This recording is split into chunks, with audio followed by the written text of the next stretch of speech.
Welcome to Nerd Noob Gaming. I am the Nerd Noob, and this is Urza AI, or AI generates magic cards, and we're going to go into a deep dive today and see what AI can generate for us. Let's have a little bit of fun.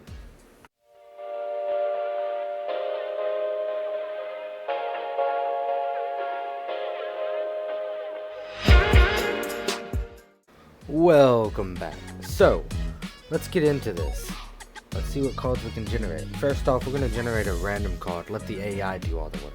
Then, we're going to get some inspiration and use those cards as inspiration to make new cards. See what we get. Rate them and read it out loud. So, let's just forge up one. And I'll be right back when it's forged. Well, it looks like it's pretty quick at making these things, so alright, I already love this.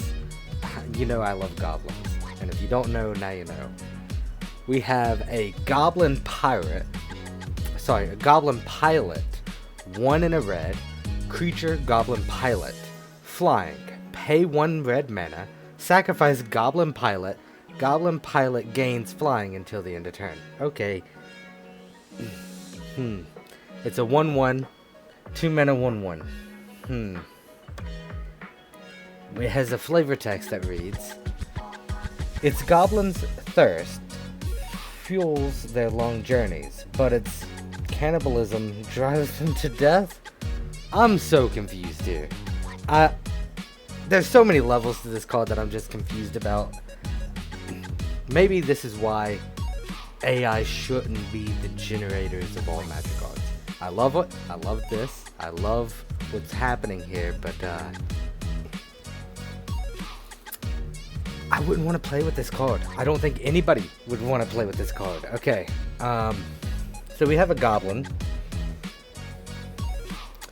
We have a flying goblin that you can pay 1 red, sacrifice this flying goblin to give this flying goblin flying until the end of turn.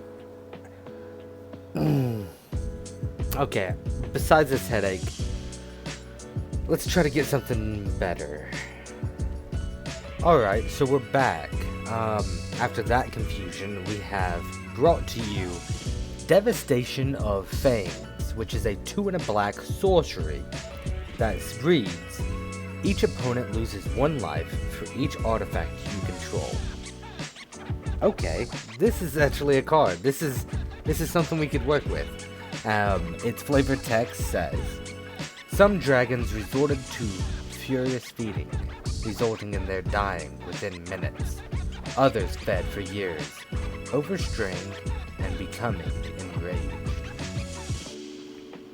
So I guess this is supposed to be a depiction of, so if you look at the art here, I think this is supposed to be a depiction of some like water dragons biting and eating each other, maybe, or eating everything in there until some of them died in minutes and then others fed for years.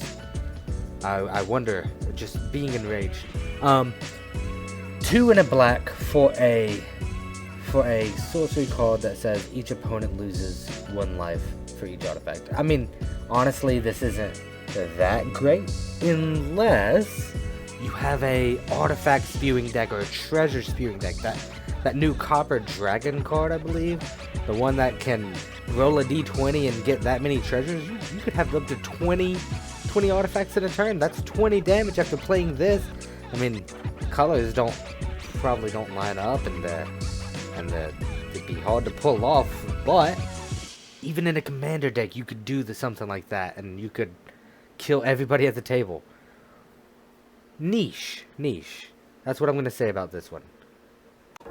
Okay, so this one's pretty interesting. It's called Might of the High Hopes. It's a red card that costs 1 and a red. Instant that reads, as an additional cost to cast a spell, sacrifice a creature. Draw 2 cards. And its lore says, or the flavor text that reads, to win the high hopes, some rare coins go up.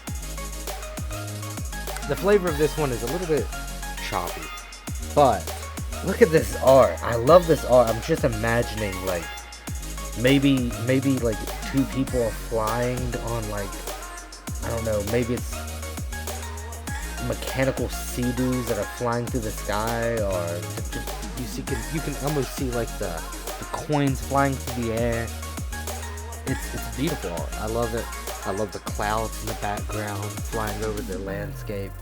I think that's a beautiful art. And 2 mana to draw 2 cards and sacrifice a creature? Amazing, especially if you're sacrificing like token or something that's just bad. Like a goblin pilot, maybe. I'd play with this one. I think this one could see some play. Okay, so now we have a blue card. Windblown Ritual. 1 in a blue, instant that reads, destroy target creature with power 2 or less. Okay, and the flavor text that reads, the motes begin their dance in the molten veins of the mind. I love the art on this one. The wind blowing over like desert sands, or maybe it's a beach sands. I don't know what that thing is in the middle, what monstrosity that is. Maybe that's the ritual itself, maybe it's the person who, maybe this is just some sort of drug trip. I have no idea, but it's beautiful. I love it. And the card itself, I don't play blue much. I don't really like being a bully playing blue, but I appreciate blue cards. And what I'll say with this one is there's better cards for it. There's definitely better cards for it, probably, more than likely. But it could see some play. People love to always add an extra card to destroy aggro decks. So this could actually be something like later in the game value. Maybe you could destroy an angel with 2 power. Low powered, high value cards, and you could just destroy it instantaneously without even caring, Pretty decent. I would say this would be lower on the decent scale, maybe a C-. Let's get to our next card. Looks like we're dipping back into red with River Rage, which is a 3 and a red instant that reads, each player sacrifices a permanent. Alright. Interesting. That's a little expensive for sacrificing a permanent, but I understand it. And its flavor text reads, the first city in Galistan Valley, built of the imported, reassembled molten metal, crumbled away to be redrawn by Phyrexian artificers into the town of Rimwindell.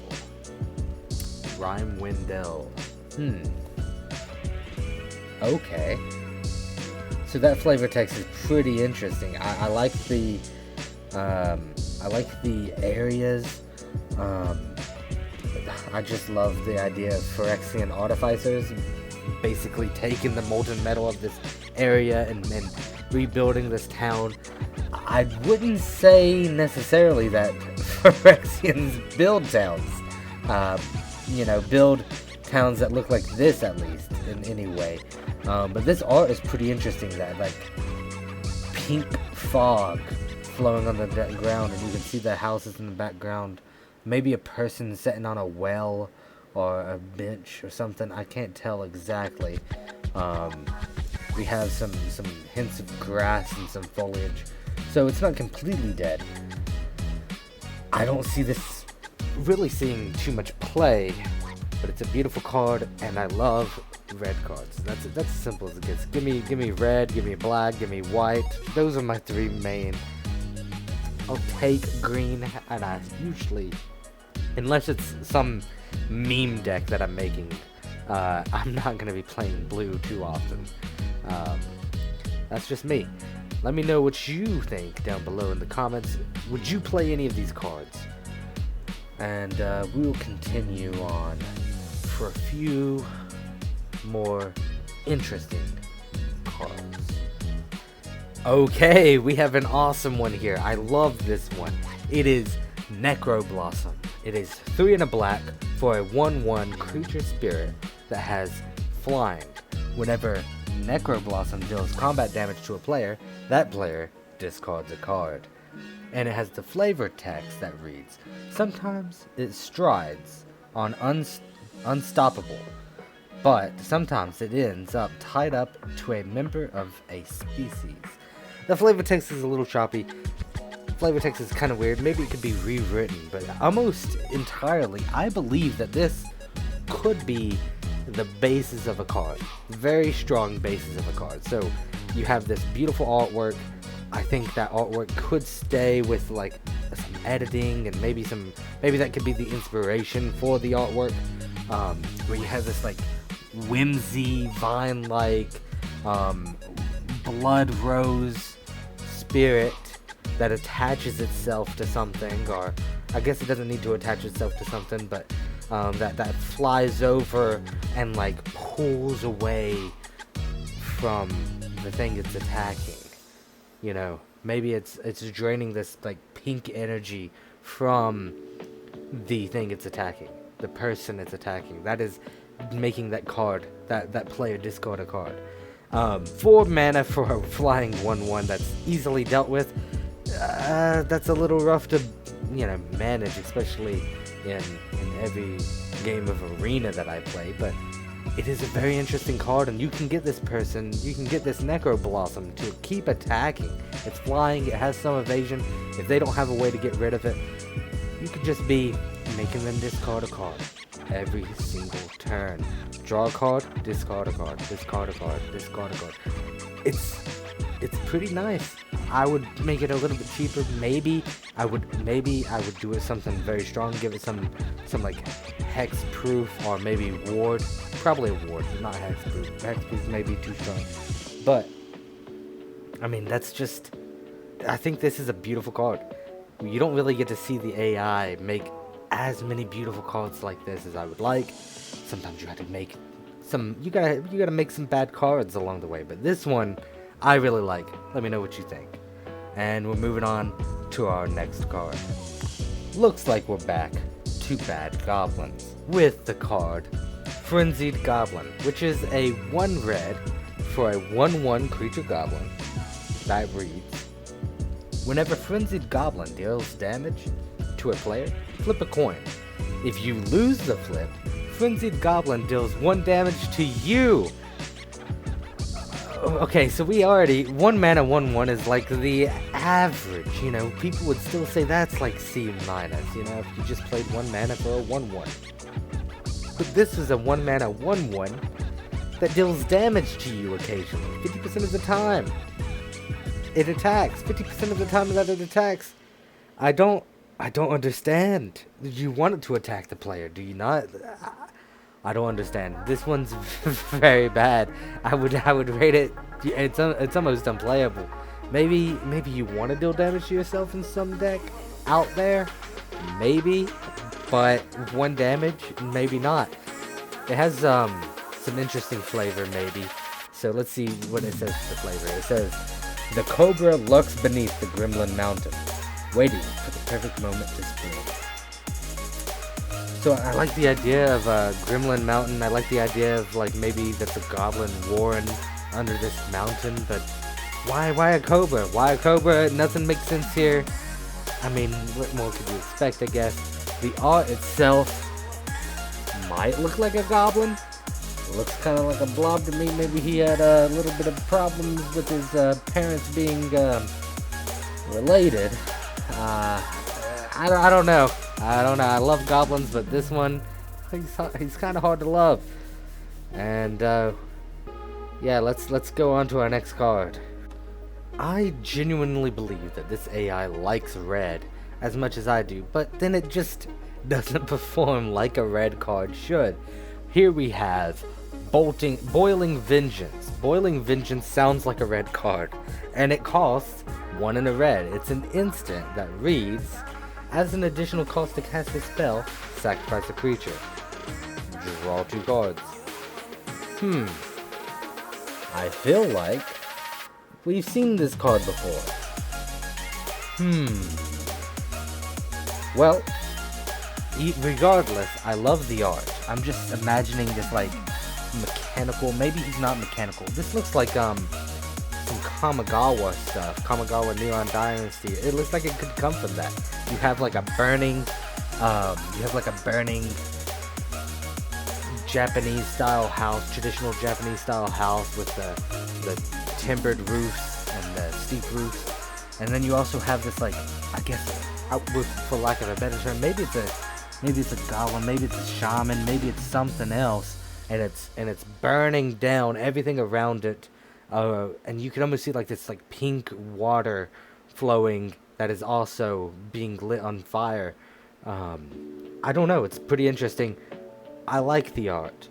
As a flavor text, it's choppy too. It says, as an additional cost to burning a ghost, what would your living tome for the dead who lingered there? The tome, you know. Even then, it's just all around. I feel like it's already been done. It's been done better. Yeah, the art is nice. Boiling Vengeance is a nice name. The cost, it's alright. Like, it's an alright card. We've seen it before. I'm certain we have. But let's try to get a card we haven't seen.